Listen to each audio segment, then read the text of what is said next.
I'm David Knowles, and this is Ukraine, the latest. Today, we're live at the historic summit in Brussels. We examine and analyse the state of the cyber war, and we share a special Christmas request with you, our listeners. Bravery takes you through the most unimaginable hardships to finally reward you with victory. If we give President Zelensky the tools, the Ukrainians will finish the job. Slava Ukraini! Nobody's gonna break us. We're strong. We're Ukrainians. Every weekday afternoon, we sit down with leading journalists from the Telegraph's London newsroom and our teams reporting on the ground to bring you the latest news and analysis on the war in Ukraine. It's Friday, the 15th of December, 1 year and 294 days since the full-scale invasion began. And today I'm joined by our assistant comment editor Francis Sternley, Brussels correspondent Joe Barnes, and Telegraph business and tech reporter Gareth Caulfield. I started by asking Francis for the latest news from Ukraine. Well, thanks, David. An extraordinary 24 hours in the political sphere. Deadlock. That was the state of the fraught discussions between Hungary's Viktor Orban and senior European Union leaders yesterday in Brussels after 3 intense hours of discussion, where the pro-Ukrainian caucus, including many of the world's most powerful leaders, at least certainly in Europe, sought to persuade one of Putin's few allies left in the EU to grant the necessary unanimity for Ukraine's accession talks to formally begin. Now, a joint Thursday breakfast discussion with Germany's Olaf Scholz, French President Emmanuel Macron, EU Council President Charles Michel and European Commission President Ursula von der Leyen with Viktor Orban showed the first signs of a fracturing in the Hungarian position, as he apparently struggled to provide plausible arguments for his claim that Ukraine suffered from rule of law defects that left it unready for accession talks to join the EU. But still, he had made it clear he would not back the move, which meant that all of this, all that prep, seemed for naught. Then, suddenly, Scholz conceived an ingenious compromise. He proposed to Orban that he grab a coffee outside the room for a few minutes. If he really wasn't willing to agree to opening talks, he could leave, allowing the 26 EU leaders who remained to approve Ukraine's road to accession with the required unanimity, which EU rules say is also fulfilled if one leader is absent. So Orban was able to leave and could say that he hadn't voted in favour, but the required unanimity went forward. So that's exactly what happened. And this is a move that has never occurred, apparently, before in the bloc's history. And thus, when all seemed lost, in just one moment, one decision, everything changed. And after a few minutes of voting, Ukraine's path to beginning those accession talks, so long hanging in the balance, was unanimously approved. Such is diplomacy. Small rooms, large egos, and the fate of nations. Now, Joe Barnes is going to talk in more detail shortly about what exactly has been agreed and not agreed at that meeting, and there are still many stumbling blocks Kyiv faces. But suffice to say, this is a hugely symbolic moment for the Ukrainians, a formal recognition at last that they are closer to the European family and one day may well join the European Union.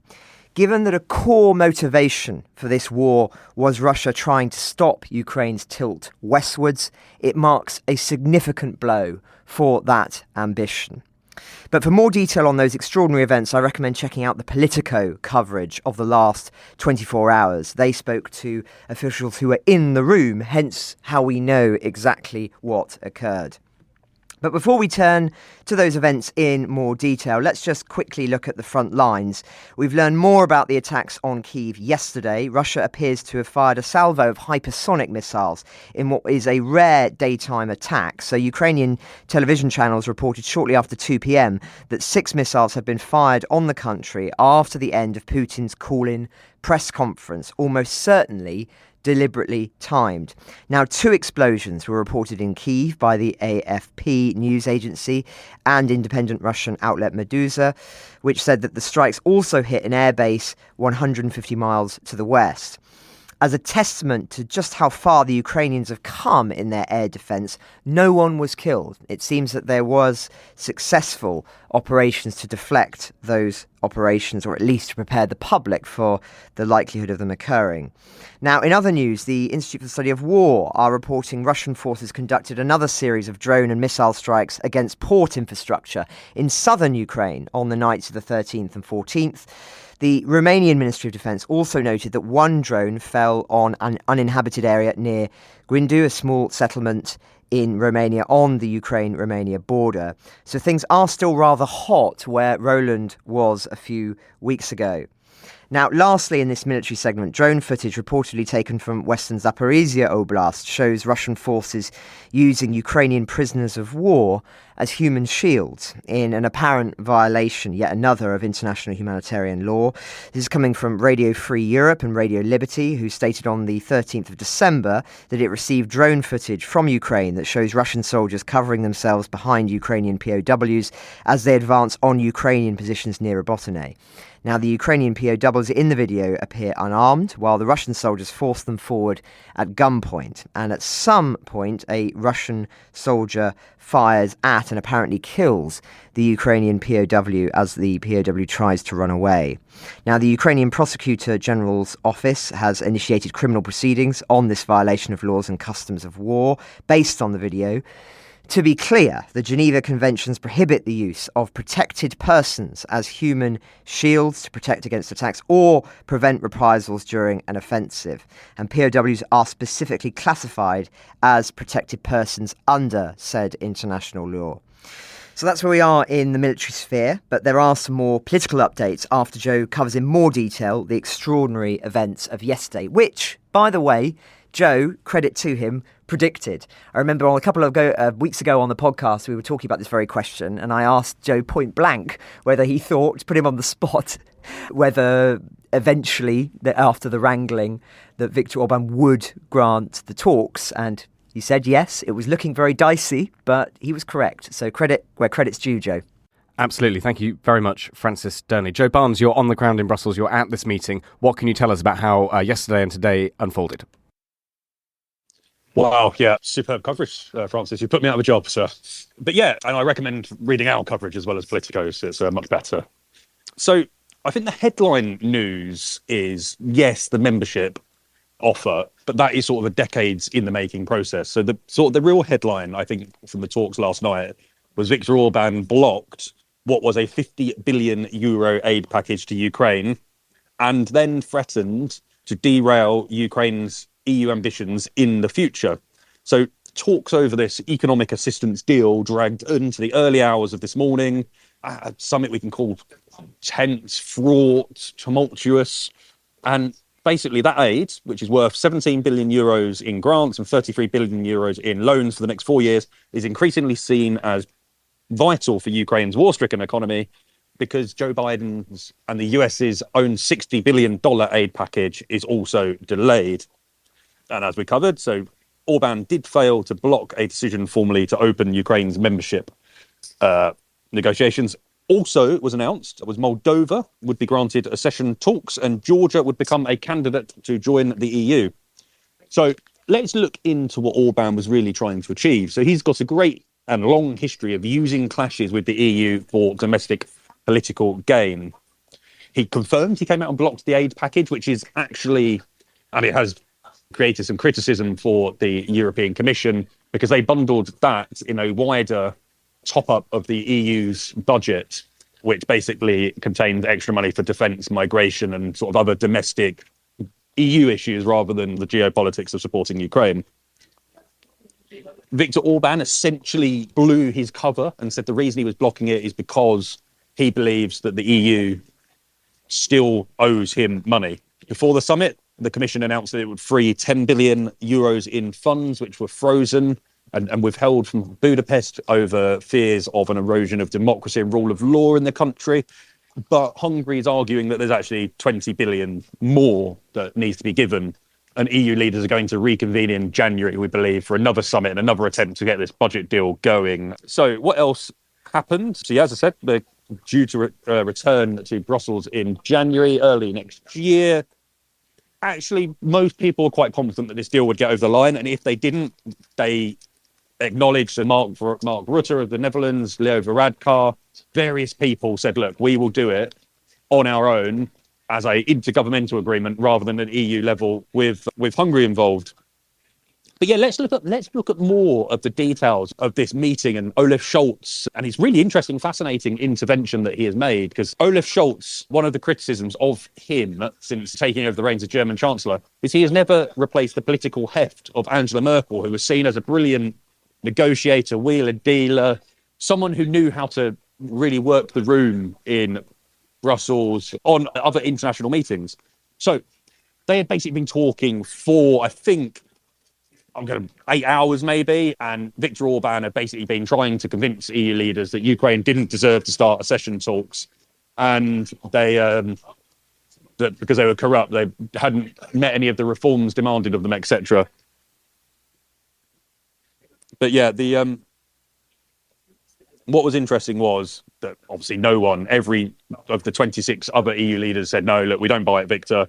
You're not gonna do it.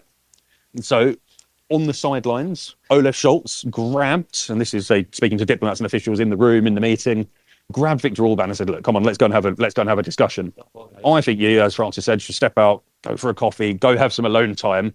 And what we'll do in the meantime is we will vote as 26 EU governments to allow the talks, and then you will be able to come back into the room and say, look, I didn't vote in favour for this move. And surprisingly, not so for seasoned EU watchers.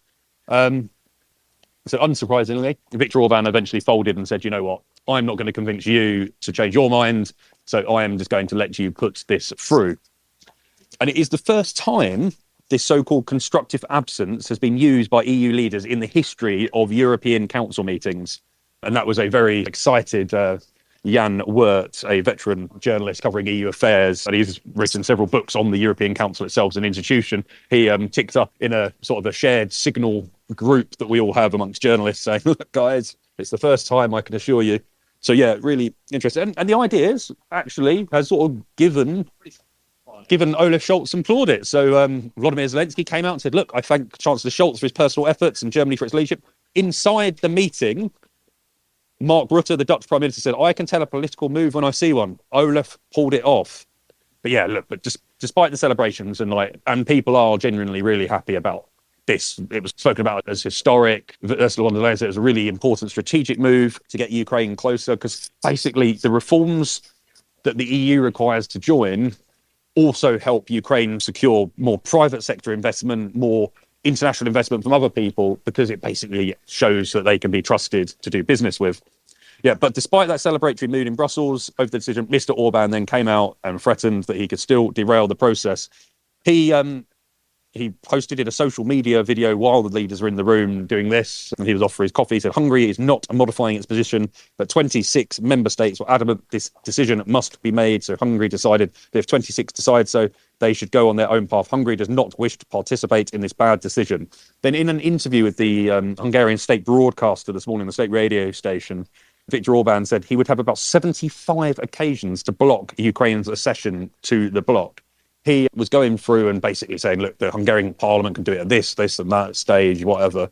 But the first real time that they will get to do that is in March next year, when there is a proposed decision, a proposed review on whether Ukraine has made progression fulfilling and doing the homework that the European Commission has asked it to do. But quite interestingly, despite them getting the news, a lot of people were angered with Viktor Orban. I shouldn't use such diplomatic language, but that was one phrase that was said to me. But what was quite funny was Alexander De Croo, the Belgian Prime Minister. He said, if you are part of a decision, you agree with the decision, or afterwards, you just keep your mouth shut. So basically, EU leaders were telling Viktor Orban to pipe down after and make his opposition less vocalised than it currently is. And I will stop there. Do you have any questions? Absolutely. Thank you so much, Joe. That's really fascinating. It must be quite something being, well, I guess sort of next to the room when this is happening. Were you working through the night then? Like, how did that work? And when did you first hear that of this ploy by Scholz? So the deal came around 7-8 o'clock Brussels time. So that was when it was announced, but so it would have just happened shortly. The ploy would have happened shortly before that. But yeah, look, it's sort of fascinating. The talks went through to the very early hours. Because of the nature of print deadlines, went to bed earlier than that, and then woke up to pick it up in the morning, which is quite great. I remember during some of the great long Brexit summits, I stayed up through the night with journalists sort of sleeping on tables while I was covering and feeding the beast that is online journalism at times. But yeah, no, look, it's fascinating. It's a really interesting thing to do. And constantly what we're doing is we're seeing history in the making. We're seeing Ukraine move to this more transatlanticist outlook. It's cemented itself as a European nation rather than the Russian nation that Russia wanted it to be. And it's basically pointed its direction is with Europe, is with the West, not Russia and the former Soviet Union countries that want to be in that sphere, like Belarus, for instance. So yeah, look, it's fascinating. Obviously, lots of happy Ukrainians. They were really proud and excited of the news. And it's a real boost for them at times because, yes, things are hard on the front line. Yes, things like these missile campaigns and stuff that Russia, it does get people down. Like we obviously treat it as news at times, but yeah, got to remember lots of real world impacts and on the morale of Ukrainians at times. So it's just another one of those things that really just adds to their sort of fighting spirit, which is good news for them. Absolutely. One more question from me, Joe. From what you're saying, it seems as if we won't hear the last of Viktor Orban and his recalcitrance on the Ukraine issue. Is that what you're thinking? I mean, you said, there's all sorts of opportunities next year for this issue to keep on coming back. Yeah, look, and as well, joining the EU isn't a quick process. And actually, Austria, as I mentioned yesterday, they spoke out about fast-tracking Ukraine's EU accession, so they want it done by the book. And actually, no one's really arguing for Ukraine to not follow the normal procedure. So look, this could take, the ambition is to get it done by 2030, but lots of other countries have been negotiating to join for much longer, mainly Turkey, which the process started in the 1980s and is still going on today technically. So it will again have to be ratified by the Hungarian parliament at various stages, and the Hungarians will vote it down. I guess one of the hopes is that Viktor Orban eventually loses power in Hungary or decides to remarkably change his position. But we never know what happens with that yet. But yeah, look, this is going to take decades. Viktor Orban's going to constantly try and stifle and frustrate the process. But actually, when push comes to shove, and they're actually really deciding on how much money is going to go to Ukraine in terms of cohesion funding, which is essentially the EU's levelling up fund. How much is going to go in common agricultural policy funds, so farming funds to Ukraine, which is a massive industrial farming nation. So look, there's going to be lots of hard decisions. So it won't just be Viktor Orban speaking up at times. But we've not heard the last of him, don't worry. Absolutely. Joe, how does the rest of your day look? Are you able to get a bit more sleep, or is there still lots of reporting to be done? Still reporting to be done. The summit goes on. Hopefully it will end today as planned. There was rumours that the EU leaders going to be locked in the room until Saturday to get the Ukraine decisions over the line. But yeah, they've decided to abandon the talk on the 50 billion aid package in favour of bringing back those talks for January. Yeah, so I'm going to be looking out. There's some Israel, Middle East, Gaza discussions, a bit on defence. We're looking at, will the EU sanction what it calls extremist Israeli settlers in the West Bank? Will there be more sanctions on Hamas, as the British government and American governments have been doing? And what is the language going to be around the ceasefire? So yeah, lots of interesting topics, but not Ukraine focused from now on. Brilliant. Well, thank you so much for joining us, Joe. It's really great to hear from you. Thank you for all your reporting over the past few days. I know you've got to run and get back to the summit, so thank you, Joe, for joining us. Francis, you've got a few more updates for us.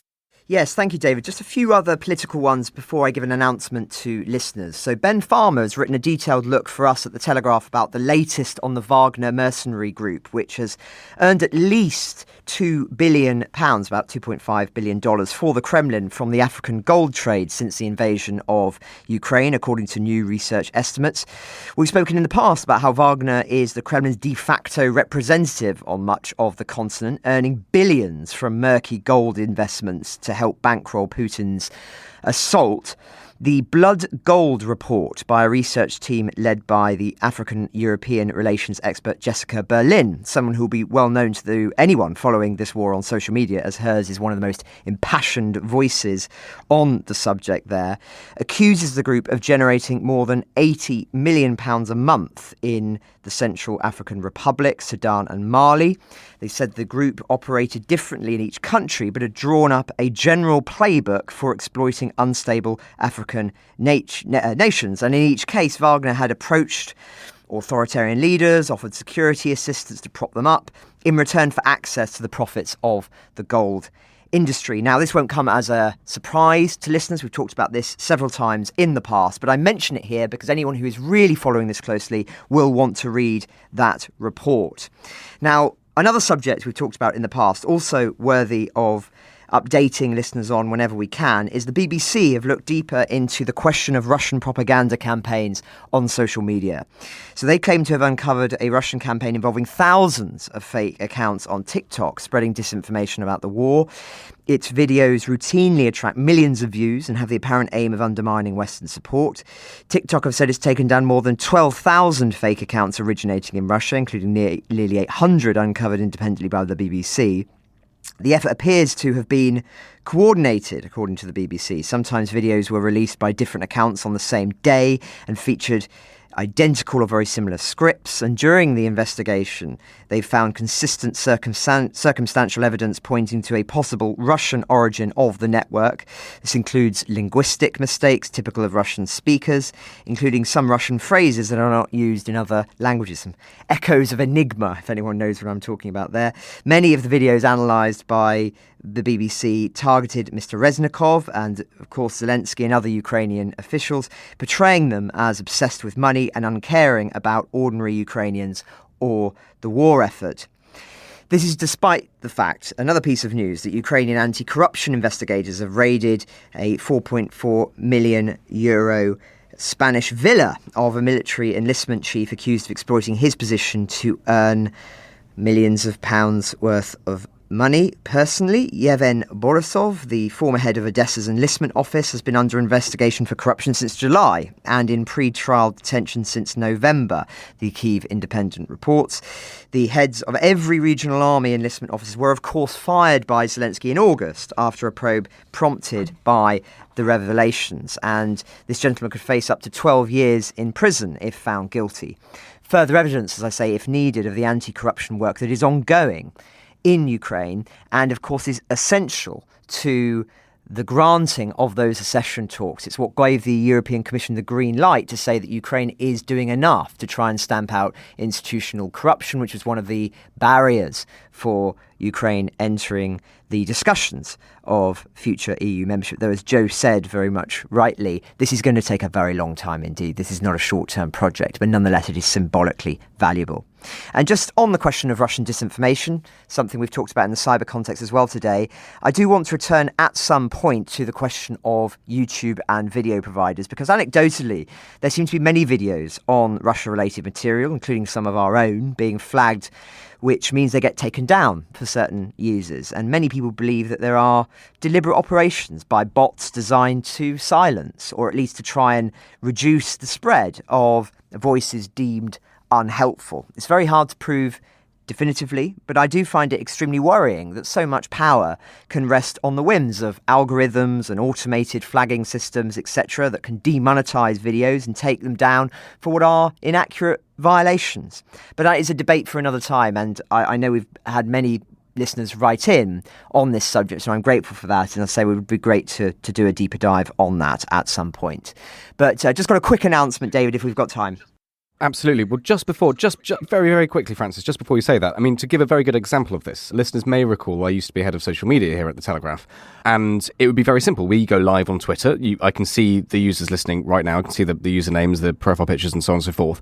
Listeners can live react, and all you'd have to do is start spamming, giving thumbs up or laughing face or sad face or whatever. And if you do that enough, that's going to really impact the user experience for everybody else. And that might mean that other people stop listening, because it's actually quite unpleasant to listen to something like that when you've got loads and loads and loads of emojis coming in. I mean, you know, some of this stuff, you don't even need bots to do it. It's actually relatively simple. But thank you very much to all of our listeners on the live who are not doing that. I do see a few hearts coming through at the moment. Thank you, Jack. Francis, you have an announcement for our listeners. I certainly do. Last year, we were deeply grateful to so many of our listeners who responded to our call to hear your insights and reflections in the form of a short recorded message. We featured voices from all around the world, from Europe, America, Australia, Canada, New Zealand, Brazil, Japan, you name it. And we want to do the same this year. It's very simple. Just send your recorded voice notes to ukrainepod@telegraph.co.uk. That's our usual address. By Monday morning, please. That's the 18th. And we'll feature as many as we can in our end-of-year episodes. In the recording, just let us know your first name and where you're listening from, plus any thoughts you'd like to share with us, and we'll do the rest. And separately, we're also looking to find a way of visualising where and how you listen to Ukraine the Latest. If you can take a photo of where you listen, perhaps on your way to work or on your daily walk, then please share that on Twitter, or X as we have to call it these days, with the hashtag Ukraine the Latest, with a sentence of where the photo was taken, and we'll try and reshare it and interact with that. And the dream would really be have a photo of the podcast logo somewhere in there too, but that might get complicated if you listen to us on the same device that you take photographs on. But anyway, we're just trying to find a way of visualizing it, because at this moment, I'm quite often surprised, actually, speaking to people, going to events, etc., and talking about Ukraine, how many people still aren't aware that we're continuing, that we're doing this daily podcast. So we want to spread the word. So if you can continue to do that, as we know listeners do, we would appreciate it. It matters more than ever now, of course. But also, we just get so many lovely messages from people saying, oh, I listen when I do this and that. It would be nice to have a visual record of that and to be able to also say thanks to you personally. So please do get in touch. Photos, recordings, gratefully received. Thank you. Gareth Caulfield, great to have you on the podcast. Thank you so much for coming in. I know you've been writing all day as well. Gareth, we brought you in for a bit of a look back over the past 19 months, 20 months at the world of cyber security, all that kind of stuff that you cover, that you're very much in. What's your big take on what you've seen in the cyber domain over the past 20 months? Thank you, David. Yes, over the past 20 months then, on the cyber side of things, I think what we've seen in total is that cyber, from the Western perspective, has turned out to be a lot less efficient as a sort of standalone means of waging war or disrupting an enemy than I think a lot of commentators and a lot of academics and deep thinkers and pontificators were really coming to expect. So, if you cast your minds back to the outset of the latest Russian invasion last year, everyone was saying, my goodness, there's going to be some sort of big red button nuclear equivalent moment where there's going to be some sort of devastating cyber blitz as Putin's virtual tanks roll across Ukraine's lawn. And, lots of people were getting very, very excited along those sort of lines, think tanks and theorists and all sorts of people like that. I think what the Ukrainian experience has shown us, actually, is that this cyber blitz has actually not really come to pass. Now, I'll temper that by saying, of course, people in Ukraine at the moment are obviously still reeling from the impact of the Kyivstar hack this week, which I will come to in a little more detail shortly. But, returning to our theme there of looking at the cyber picture in Ukraine as a whole and what it has taught us, I suppose a way of summing it up, which is perhaps a little bit tongue-in-cheek, is that it is a pain in the fundament, a pain in the backside. A large pain, a significant pain, and certainly it's one that's capable of turning off the lights, as the residents of Kiev learned in 2014, and disabling phone and internet services, as everybody's now learning this week, for hours or days at a time. But we've seen since the outset of the physical war, we've seen the cyber attacks ebbing and flowing. We've seen Ukraine's defenders, together with their Western assistants, holding out against cyber onslaughts, the intensity of which I don't think we've ever seen before in modern military history. This is the first time that we've had a truly cyber battlefield alongside a real-world hot war. And I think there's a lot of good, instructive lessons that we in the West can learn from the Ukrainian experience here. Now, going to just sort of divert and talk about the Kyivstar hack this week. We know that this targeted Ukraine's largest mobile phone operator with something in the region of 20 million subscribers, and that it has severely affected Kyivstar's operations at the outset. Reuters reports that there was a queue of people rushing to connect to Vodafone, Kyivstar's largest competitor. Also, most importantly, millions of Ukrainians depend on phone alerts to warn them of possible Russian air attacks. So there is a direct real-world component to this hack. It's bad. It's putting people's lives at risk. It is depriving them of access to vital information that can quite literally help them avoid the worst excesses of the Russian war.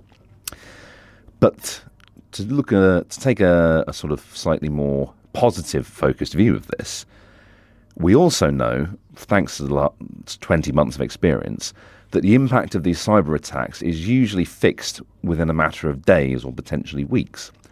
We know, casting our minds back to 2014, when Russia hacked the part of the power grid feeding Kiev. That was a sort of watershed moment. Lots of important people nodded sagely and said, oh, well, this is terrible. This is a new frontier in warfare. Well, yes, but what we in the West have forgotten, and many in Ukraine have not, I know this from speaking to well-placed sources in the country, is that a few hours after that 2014 hack, the lights came back on. It took a lot of time, it took a lot of effort, it took a lot of energy, a lot of industrial genius, in fact, to restore services quite so quickly. But the point there is that you can, in fact, restore services. Now, we're still seeing headlines coming out of Ukraine saying that the Kyivstar hack has knocked out the whole network. It has potentially damaged IT infrastructure, by which I think we mean that vital data on servers has been erased, software has been deleted, vital files have been scrambled or corrupted. From a technical side, I think what we're looking at here is a sort of modified ransomware attack. So those of you who have listened to the cyber prognostications over the last year or are sort of interested in the cyber warfare side will know that ransomware is malicious software which is deployed onto a target network to scramble the files, to encrypt them, so the ransomware operator can then demand a ransom. Now, if you want to turn that into a weapon, all you do is take away the ability to decrypt afterwards. You just scramble the files full stop and sit back and say, well, there's nothing you can do. All your files are turned to mush, in effect. So what we're looking at here, there's a source who spoke from there was a source from the SSSCIP, that's Ukraine's main cyber defense agency, who spoke to Wired magazine, indicating that they believe that people bragging on Telegram are actually linked to Russia's GRU intelligence agency. So this is sources claim, we must be careful not to put it any higher than that. Well-placed sources are claiming that this was directly carried out as a military cyber attack by Russia's armed forces, Russia's military hacking units from the GRU. This is publicly claimed to say on Telegram. The cybersecurity world claims these agencies. This group is known as Sandworm. There's a list about as long as your arm in the Western world from cybersecurity companies who track this GRU unit's activities under their own brand names, and I won't go into the diversion on why that is and how frustrating it is to try and keep up with which one's which. But I'm beating around the bush here. I'll come back to my central point. A hallmark of the Ukraine conflict is that the work of agencies such as the SSSCIP, the cyber defense guys, has enabled, through the sharing of information, has enabled Western governments to actually unmask Russia's cyber capabilities, to give us the ability to say, right, we know for certain that Sandworm, that APT-28, that Fancy Bear, that Strontium, or whatever all these different nicknames are actually one and the same. Now, here in the West, we're used to seeing all sorts of these silly code names. Speaking personally, I think we should call a spade here and clearly name our adversaries. And the point of the Ukrainian experience over these last 20 months is that actually now we can. I'm not saying that this is this is not a scenario you would set up deliberately. You would not throw Ukraine to the firing line just so we can name and shame some Russians. But as a useful side effect of the ongoing Russian cyber assault against Ukraine, we can now do that. We can say, right, the hackers who have taken down our local phone network are in fact the GRU. That's just speculation, by the way. We don't know for certain yet. But, we are in the position where we can start confidently making assessments like that and saying publicly, this is not just some group of cyber criminals who've done this. This is Russia. This is a nation-state attack. This is warfare. This is another piece of Russia's digital onslaught. And similarly, it also means that we can start ruling out other countries. Typically when we talk about cyber attacks, we mention countries such as Iran and North Korea, to an extent China as well. And it's important to us to be able to rule those out and say conclusively, thanks to the intelligence we've gained from Ukraine, thanks to the information shared by the SSSCIP and the other organizations in Ukraine that are defending their networks, and indeed directly from the experiences of companies such as Microsoft, such as Amazon, Google, Mandiant, and so on, who are actively involved in helping defend Ukraine's networks day to day, we are able to point the finger and say, we know what you're up to, you can't hide, there is no ability for you to get away from this. So, the nature of cyber warfare until the 2022 invasion is that these state-organised hacking gangs, in effect, have been able to hide behind the shadowy nature of hacking itself. Just to sort of paint a picture here as a bit of analogy, A cyber attack, I think, is comparable to being mugged from behind in a dark alleyway. The first you know of it is typically when everything goes very wrong very quickly. Now, your opponent may well have been sizing you up since you were walking down the street under a lamppost, carefree and perhaps not expecting the worst to happen. But that doesn't disguise the need for you to be able to react instantly to limit the harm. Continuing that then, Ukraine's experiences, I think, over the last 20 months have shown us that it is possible to detect and respond to Russian cyber incursions rapidly and effectively. Earlier in the conflict, we saw evidence of a hack against a power station being detected and halted in its tracks. That was an attempt to repeat I've already mentioned, the 2014 power station hack in Kiev. There was an attempt to replicate that on a wider section of the Ukrainian grid, and that was caught, thwarted, and then exposed to the world, complete with all of the digital fingerprints that the Ukrainian defenders were able to obtain from that, which is quite a helpful thing. But there is a wider point to be made there about the fingerprinting of these digital criminals, because coming back to what the West has been able to take from this, we've been able to unmask some of the actual individuals involved. Only this week, in fact, we saw the UK sanctioning an individual Russian hacker and his Russian spy agency handler. The impact of international sanctions, it's very easy to be cynical about these and to sit back and suggest, oh, well, we've sanctioned him, we've frozen his Western bank accounts and we've blocked him from travelling, and what's the actual impact of that? I had this discussion with, shall we say, people from an organisation based in Cheltenham. I had this discussion with them and I said to them recently, what are we doing here? What do these sanctions actually achieve? And they said, well, in the short term, perhaps not as much as you might hope for. But when we sanction these Russians, these are usually, generalising here, typically your average Russian hacker, your average Russian cyber criminal is a young chap in his sort of early, mid, maybe late 20s, right? He's got a whole lifetime ahead of him, yada, yada, yada. When imposed, these sanctions typically do not fall away very quickly, if at all. So fast forward 5 or 10 years from now, suddenly, Dmitry the hacker, he may want to go straight and to live a quiet life, to raise a family in peace and harmony. Suddenly he finds that he's actually unable to jet out to wherever it is he wants to jet out from because he runs the risk of being arrested en route. He might decide that the economic situation in Russia is actually getting quite bad and he wants to put his money into some sort of safe Western banking or financial institution, and suddenly finds he's unable to do that because he's sanctioned. He may even find that his family and his loved ones are similarly unable to avail themselves of travel or financial opportunities in the same way because they are linked, therefore, to a sanctioned person. So over the last 19 months, we've seen similar sort of sanctions applied to individual Russian hackers and showing them that crime really doesn't pay. And these, I don't beat around the bush here. I don't say that the impact of this is immediate. It's not the same as a dawn raid swooping on them and taking them away in handcuffs. But this is a slow burn, long-term way that's going to have repercussions for years or decades to come. And that sort of small but measurable impact, I think, is really important. And that is something that we can definitely take from the Ukrainian experience of cyber war, is that it is possible, ultimately, to identify the perpetrators at an individual level and to punish them. And without this exposure of Russian hackers' methods and identities through the cyber war in Ukraine, none of this would have been possible. That, for me, I think, is one of the most important takeaways of the war to date. Yes, the individual hacks themselves are bad.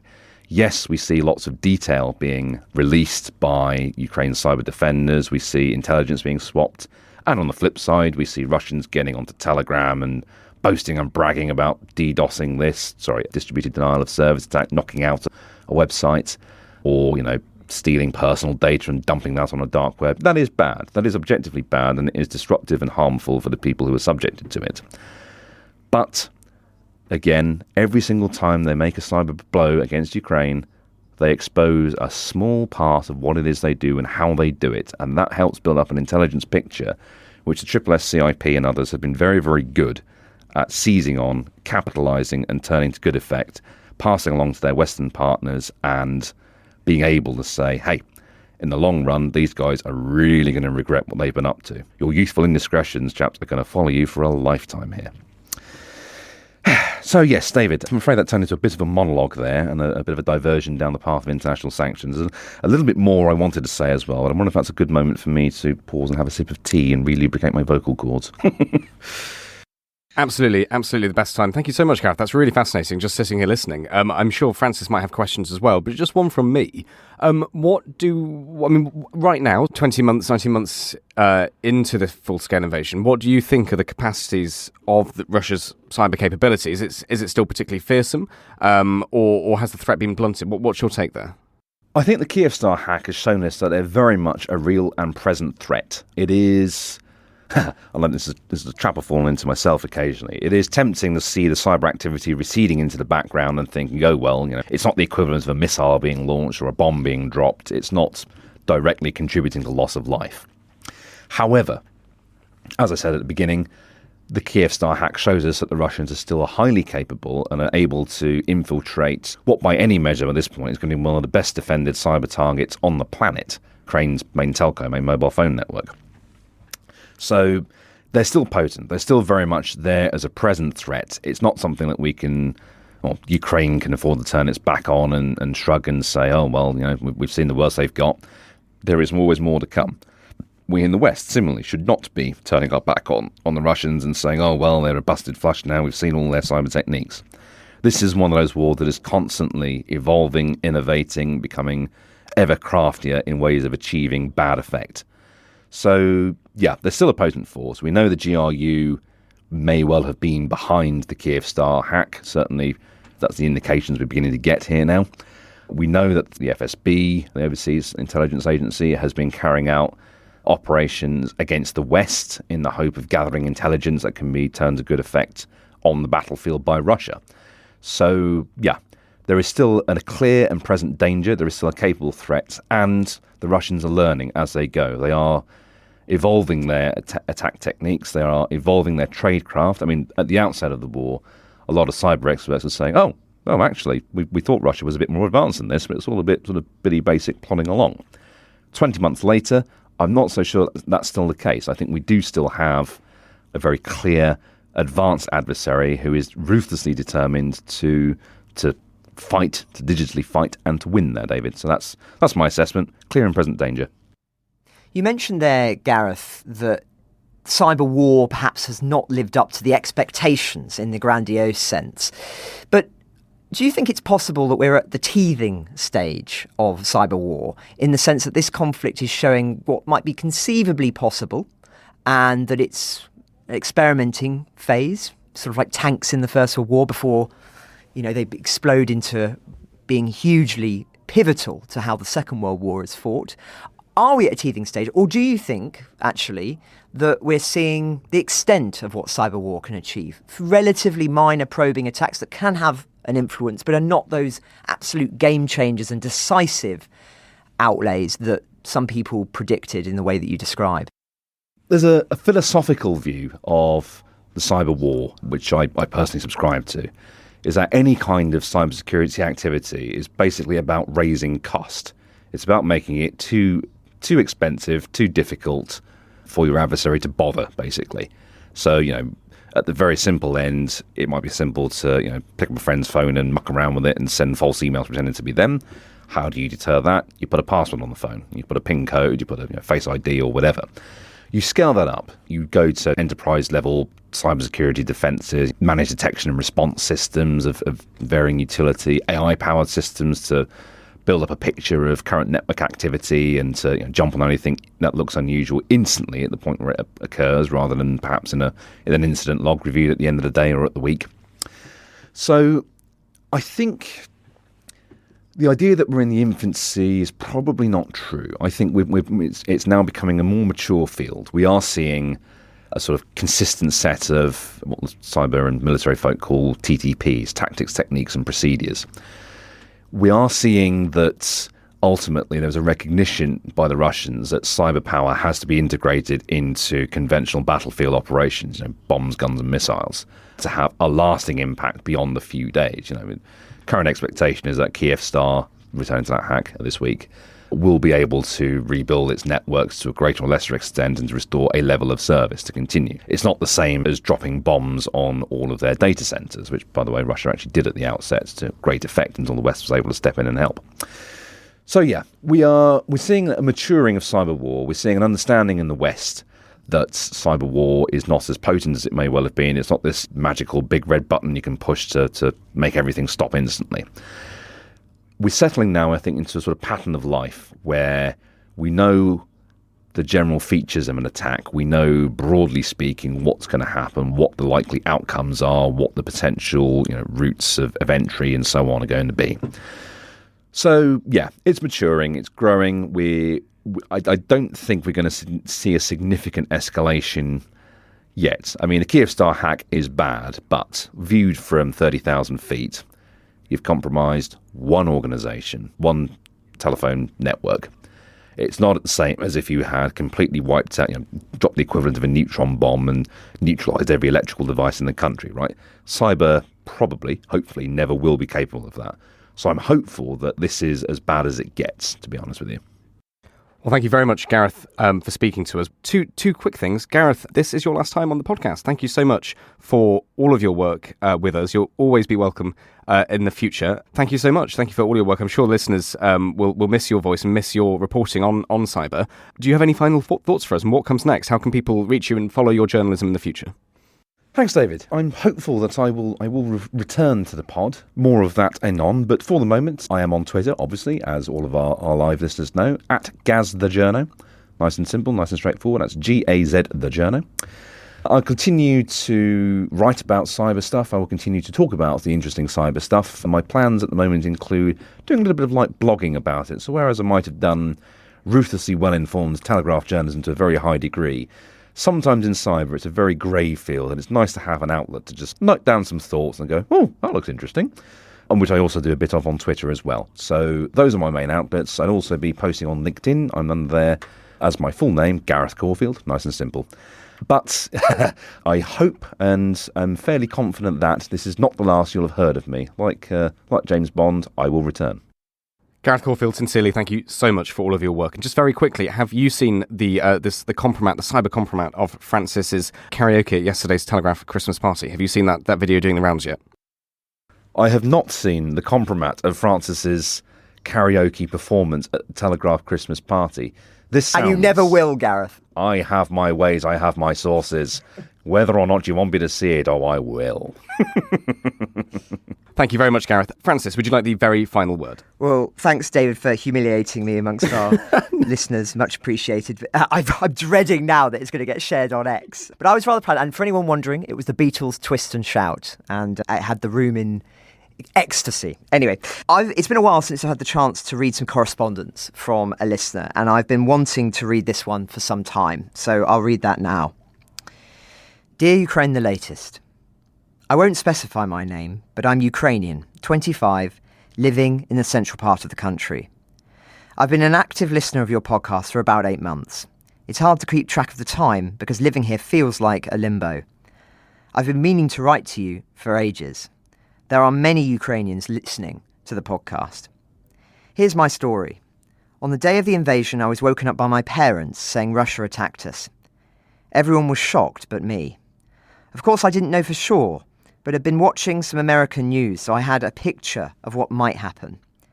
At that time, I'd studied English for only about a year, and though it's bad to say it, the beginning of the war was a blessing in disguise for me, in a sense. I'd always dreamt about watching Western news, American, British, and it was a strong incentive to start, which I've been doing ever since. I want Ukraine to win 100%. Even though I have a medical condition that frees me from military service, sometimes I feel like one day I'll meet some men on the street, draft officers, and they'll ask about me. Every time I go for a walk so as not to go crazy about all this, I grow anxious. I have a feeling that one day I'll have to face it. Who knows what will happen? It's so infuriating when people start to talk about war fatigue. What fatigue? I'm so angry sometimes at people living comfortably in prosperous countries, travelling around the world, enjoying life, and they talk about fatigue. People here are begging for weapons so that the war is over, but many give us droplets and old weapons systems, with others pushing Russian talking points like Elon Musk. I and people here appreciate the efforts of some in the West sincerely helping us, but sometimes it feels as though the war is purposely being prolonged by not giving us enough, and at the right time. All those promises made at the beginning of the war. We'll stand with Ukraine for as long as it takes. What did it mean? I don't want my best years to be spent living in uncertainty, without any chance for a better life. People in the West and around the world shouldn't only say, for as long as it takes, but also mention one word: victory. Victory is what it takes for Ukraine and the world to not be fatigued and have stability and security for good. Your podcast is one of the last things I have not to get crazy from all this. Every day is a mental torture with no prospect of future. Thank you. Well, thank you, and to all Ukrainians who listen to us. Our thoughts are very much with you. Ukraine the Latest is an original podcast from The Telegraph. To stay on top of all of our Ukraine news, analysis and dispatches from the ground, subscribe to The Telegraph. You can get your first 3 months for just £1 at www.telegraph.co.uk/Ukraine the Latest. Or sign up to Dispatches, our world affairs newsletter which brings stories from our award-winning foreign correspondents straight to your inbox. We also have a Ukraine live blog on our website, where you can follow updates as they come in throughout the day, including insights from regular contributors to this podcast. You can listen to this conversation live at 1 p.m. London time each weekday on Twitter Spaces. Follow The Telegraph on Twitter so you don't miss it. To our listeners on YouTube, please note that due to issues beyond our control, there is sometimes a delay between broadcast and upload. So if you want to hear Ukraine the Latest as soon as it is released, do refer to the podcast apps. If you appreciated this podcast, please consider following Ukraine the Latest on your preferred podcast app. And, if you have a moment, leave a review, as it helps others find the show. You can also get in touch directly to ask questions or give comments by emailing ukrainepod@telegraph.co.uk. We do read every message. And you can contact us directly on Twitter. You can find our Twitter handles in the description for this episode.